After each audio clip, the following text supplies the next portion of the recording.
Donc, n'oubliez pas que tout ça, ça rentre dans notre corps à notre insu. Et ce sont des molécules qui sont tellement petites. Vous connaissez les molécules d'addiction? Qui est encore un de ces petits trucs qu'on n'est pas obligé de déclarer. Les molécules d'addiction. Alors, il y a une très belle histoire, vous pouvez la trouver sur Internet, hein, la concurrence entre le Petit Prince et Granola.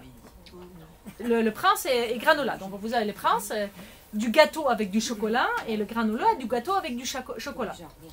Pas les mêmes proportions et tout. Donc, ils se sont livrés une guerre dans les supermarchés de qui est le plus acheté.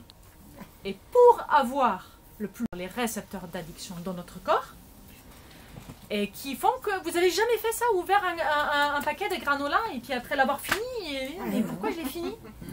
Mais parce qu'il y a ça dedans.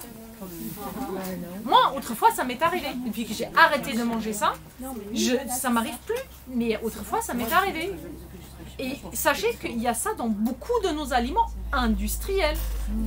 Je suppose, j'ose croire que dans le bio, c'est mieux.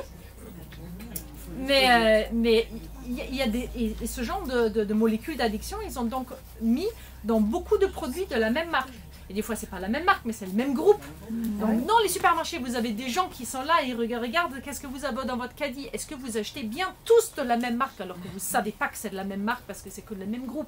Et du coup, vous avez l'impression d'acheter plein de petits produits, mais en fait, ils ont tous les mêmes molécules d'addiction. C'est-à-dire que tout ce qu'on mange a des molécules d'addiction. Mais quand on n'en a jamais entendu parler, ça étonne. Mais c'est ça. L'alimentation, c'est ça. Et celle-ci aussi, ils rentrent après dans votre flore intestinale, ils vont faire des perturbations. Alors qu'ils ne se rendent pas compte que tout ça est dedans. On ne peut même pas le marquer dessus.